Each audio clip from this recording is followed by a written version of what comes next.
이 국정감사에서 우리나라 로봇 부품 생산 자립이 시급하다라는 지적이 제기됐습니다. 자, 자세한 이야기를 인천 부평갑이 지역구인 이성만 더불어민주당 국회의원과 나눠보겠습니다. 의원님 안녕하세요. 예, 안녕하세요. 이성만입니다. 네, 반갑습니다. 현재 우리나라 로봇 부품 생산 현황, 국산화율 어떻게 됩니까? 현재 우리나라가 사실 이제 로봇 대국인데 그럼에도 불구하고 이 부품 국산화율은 사실 43%밖에 안 됩니다. 그래요, 네. 예, 근데 이제 더욱더 심각한 것은 그 중요 부품이 있거든요. 네. 이제 감속기와 서버 모터 이렇게 좀 구동 장치를 부드럽게 하는 것들인데 이런 것들은 사실 30%밖에 안 되는 그런 현실에 있습니다. 네. 자, 이 로봇 부품의 수입품 의존 비율이 높은 이유 어디에 있습니까? 아무래도 그 원천 기술이 이제 부족하다는 게 가장 큰 문제거든요. 네. 우리나라가 전 세계적으로 보면 특허를 굉장히 많이 출원하는 나라입니다. 네. 그럼에도 불구하고 이런 모터의 핵심 부품인 경우에는 사실 미국이나 일본, 중국, 유럽에 비해서도 한참 떨어지고요.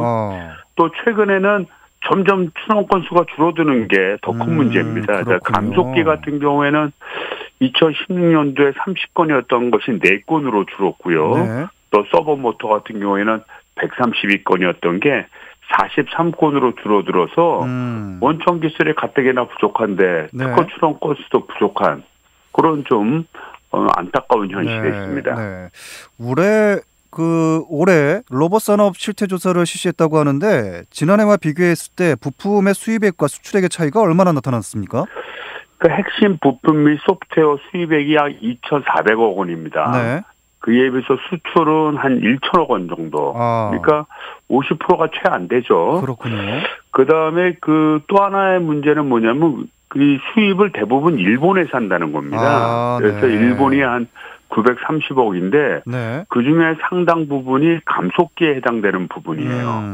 그래서 우리가 2019년도 또 수출 규제라는 그런 아픔이 있지 않았습니까? 그렇죠. 그래서 향후에 이런 문제에 대한 대응이 절실히 필요하다 이렇게 보고 있습니다. 네, 시급한 문제로 볼 수가 있겠네요. 예, 그렇습니다. 계속해서 이 로봇품의 절반 이상을 해외에 의존한다면은 앞으로 로봇 산업의 전망 이것도 어떻게 될지 걱정이 되네요. 그래서 이제 그 로봇 산업은 전 세계적으로 한 35조 되는데요. 이게 매년 성장을 합니다. 30% 이상씩.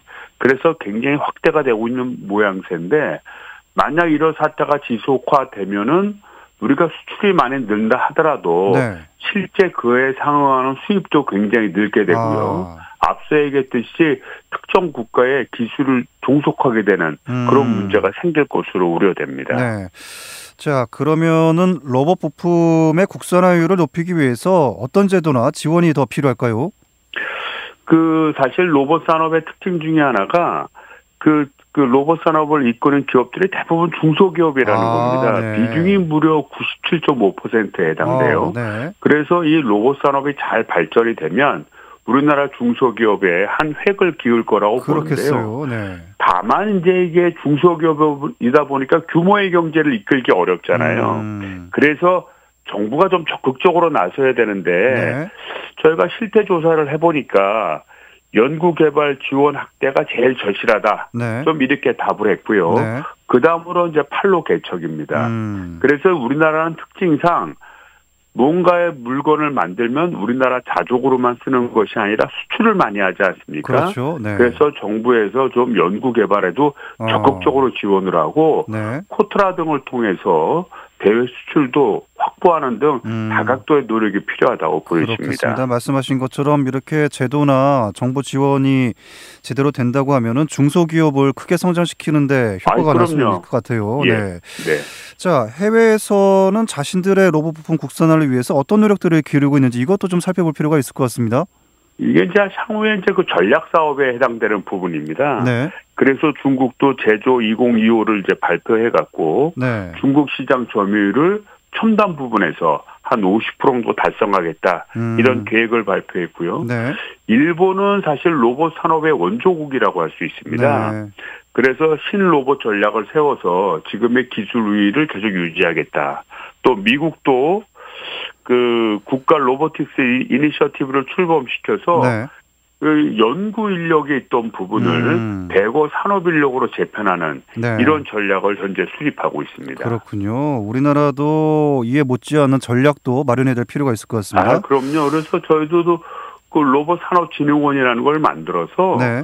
이걸 적극적으로 좀 모색하고 있습니다. 네. 자, 로봇 산업과 관련해서 못다한 말씀 있으면 해주시죠. 그러니까 정부가 이제 매출 1천억 이상 로봇 스타 기업을 23년도까지 20개 이상 만들겠다고 발표했거든요. 네.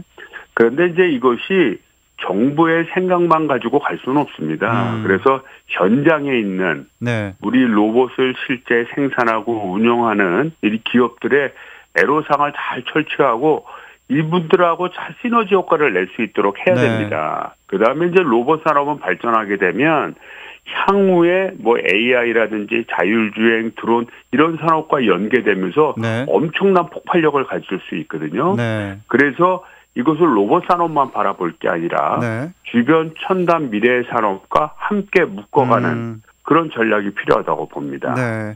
자, 그리고 이제 국정감사가 막바지에 이르렀는데 의원님께서 보시기에 네, 국정감사 어떻게 평가를 좀 하고 계십니까? 이제 저희가 이제 2년 차잖아요. 네. 이번 21대 국회 같은 경우에는 저 초선 의원들의 그 숫자가 굉장히 많은데 네. 2년 차를 접어들면서 내년 대선에 대한 정치적인 쟁점이 있는 경우도 많았지만 네. 실질적으로 지난 1년 동안 준비하면서 네. 좀 우리나라 저 같은 경우는 또 산중이다 보니까 네. 우리나라 산업에 대한 문제점의 구조적인 문제 이런 것을 의원들이 많이 질문을 했습니다. 네. 그래서 이 우리나라의 어떤 좀 새로운 국가 기본 틀을 전환시키고 발전시키는데 네. 한 역할을 하지 않았나 이렇게 스스로 답변을 해봅니다. 네. 국가 경쟁력 강화를 위해서 이 산업통상 자원, 중소벤처 네. 기업들 이쪽 분야에서 어떻게 좀 해결책들이나 실마리가 좀 나오는 것 같습니까? 우리나라가 이제 뭐 아까 말씀드렸던 특허 출원 건수 같은 거는 전 세계에서 이제 제일 높은 편입니다. 네. 1위 아니면 2위에 해당되고 있고요. 네. 이 로봇 산업 같은 경우에는 실제 활용률이 전 세계 2위예요. 그러니까 종업원 수 1만 명당 한 900대 정도를 씁니다. 네. 그러니까 굉장히 첨단 산업과 접목이 돼서 발전해 나가고 있는 것은 사실이에요. 그렇군요. 그럼에도 불구하고 이제 대기업과 중소기업 간의 격차, 네. 또 중소기업에 취직 안 하려고 하는 사람들이 기업 일을 종업원을 구하려고는 노력하는데 네. 사람들이 들어가려고 하지 않습니다. 그런 미스매치 문제. 네. 이런 구조적인 문제를 좀 풀어야 될 때가 왔다 이렇게 생각이 됩니다. 네. 아무튼 국가 경쟁력 확보를 위해서 좀 더 애써주시기를 부탁을 드리겠습니다. 오늘 말씀 잘 들었습니다. 고맙습니다. 네. 열심히 하겠습니다. 네. 지금까지 이성만 더불어민주당 국회의원과 말씀 나눴습니다.